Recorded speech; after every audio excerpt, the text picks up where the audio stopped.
이 사건은 1982년 10월 17일에 공소시효가 끝남으로써 이제는 범인을 붙들어도 처벌할 수가 없게 됐다. 경찰과 검찰과 법원과 언론이 고문과 조작과 오판과 오보로서 무고한 사람들을 고생시키는 틈을 타서 범인은 면죄부를 받고 만 것이다. 힘없는 서민들이 경찰, 검찰, 법원, 언론의 총공세에 직면할 때 얼마나 비참하게 되는가를 이 사건은 똑똑하게 보여주고 있다. 제도의 범죄는 처벌되지 않고 개인의 피해는 회복될 수 없음을 고문 후유증으로 40대에 요절한 김기철 씨는 폐인이 된 그의 몸과 정신으로 입증하였다. 이 기사는 1981년부터 1982년에 걸쳐 월간 마당에 쓴 것이다.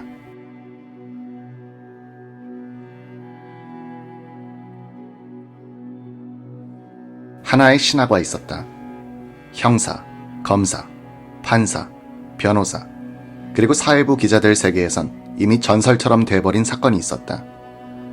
14해가 흐른 지금도 그 사건 이름만 대면 그들은 자기 아이들 이름을 외듯 20도 넘는 사건 관계자들의 성명을 줄줄 기억해내곤 한다. 아직도 그 사건을 악몽처럼 추억하는 사람들이 있다. 그 사건을 떠올리면 잠 못 이루는 사람들이 있다. 그 생각만 나면 속골이 쑤시고 뼛속이 저려오는 사람들이 있다. 그 사건을 누가 새삼 입에 올리지 않을까 전전긍긍하는 사람들도 있다. 가슴속을 저며오는 슬픔과 복받치는 분노와 남기고 싶지 않은 원한과 되살아나는 복수심을 홀로 억누르며 완강하게 삶을 버티고 걸어가는 사람들도 있다. 그 사건에 짓눌려 비참하게 일생을 끝마감한 사람도 있다. 수많은 사람들의 인생 행로를 바꾸고 그들에게 죽을 때까지 잊지 못할 고통을 선물한 장본인의 생사는 알 길이 없다. 살아있다면 그는 흘러가는 하루하루를 열심히 해고 있으리라. 1982년 10월 17일이 어서 빨리 오라고 그는 빌고 있을 것이다. 앞으로 365일, 한 해만 지나면 그는 이 나라의 법이 보장하는 면죄부를 얻게 된다. 그리하여 신화는 화석으로 굳어지고 곧 망각 속에 파묻혀버릴 것이다. 1981년 10월, 나는 이 사건의 조각들을 찾아 끼워 맞춤으로써 한 사나이의 묘비명을 대신할 글을 남겨놓기 위해 취재의 길에 올랐다. 1967년 10월 17일 오후 9시 30분쯤 김근하 군은 박희철 선생 집을 나왔다. 부산 화랑초등학교 5학년인 11살 소년 근하는 2시간 동안의 과외 수업을 마치고 집으로 돌아오는 길에 접어들었다. 아버지 김용선 씨와 어머니 최열남 씨 및 누나, 형, 그리고 두 동생이 기다리고 있는 집은 150m쯤 밖에 떨어져 있지 않았다. 그나는 친구 4명과 함께 화랑초등학교 담벼락을 따라 찻길을 걸었다. 학교 정문 앞에서 그나는 친구들과 헤어졌다. 찻길을 뛰어 건너 컴컴하게 아가리를 벌리고 있는 골목 속으로 소녀는 사라졌다. 이것이 그나의 살아있는 마지막 모습이었다. 약 20분 뒤 부산 영 880호 영업용 시발택시 운전사 장용태 씨는 보수동 검정다리 근처에서 한 청년을 태웠다. 그는 실을 물건이 있다면서 택시를 화랑초등학교 정문 쪽으로 몰게 했다. 1분도 안 돼 정문 앞에 택시가 닿자 청년은 정문 기둥 옆에 놓아둔 마분지 상자를 안고 뒷자리에 올랐다. 국제시장으로 가자고 청년은 말했다. 장씨는 여위고 작은 몸집의 이 청년이 실은 상자가 매우 크고 무겁게 보였으므로 그를 유심히 살폈다. 짧게 깎은 머리, 희고 둥근 얼굴, 밤색 점퍼, 만보 바지, 검은 운동화, 경상도 사투리. 운전사는 인상과 옷차림의 특징들을 머리에 새겼다. 택시가 보수 파출소 앞 신호대에 이르렀을 때 마침 직진 신호가 켜졌다. 장씨는 곧장 부평동 쪽으로 나갔다. 청년은 대청동 쪽에서 국제시장으로 들어가길 원했던 듯 국제시장으로 가야 할 텐데 라고 혼잣말처럼 중얼거렸다. 그러나 청년은 중구청 앞에 올 때까지 입을 다물고 있었다. 장씨는 교차로에서 국제시장의 남쪽 입구로 좌회전을 할까 하다가 다시 방향을 물었다.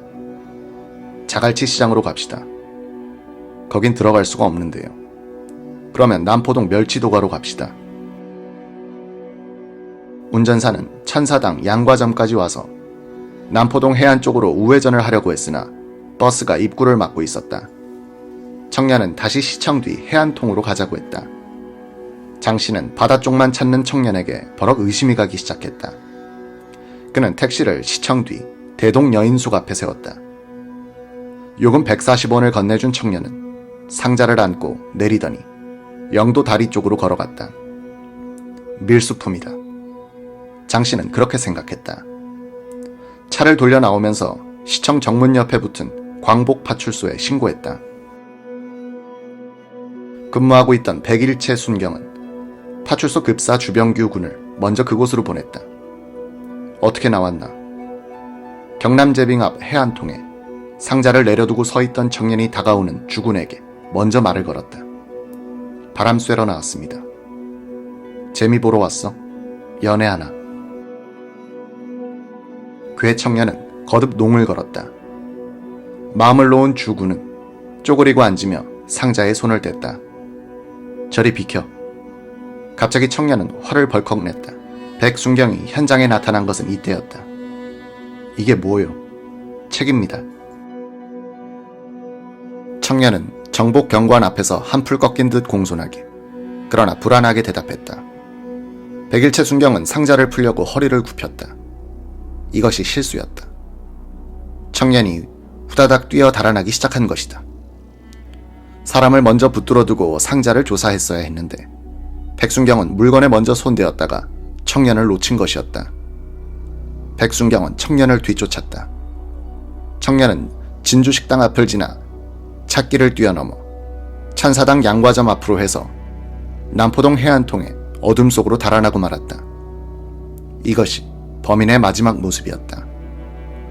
이때가 오후 10시 10분. 백순경은 허탕을 치고 돌아와 상자를 풀어보았다. 책 대신 구겨진 어린이의 시체가 나타났다. 입은 손수건으로 틀어막혀 있었고 오른쪽 가슴엔 길이 55cm쯤의 과도가 깊숙이 박혀 있었다. 상자를 묶은 것은 파란색 나일론 끈. 칼은 오른쪽 제3늑골에 연골부를 끊고 흉벽을 지나 왼쪽 심방벽을 꿰뚫고 있었다. 칼을 뽑지 않았으므로 출혈은 많지 않았다.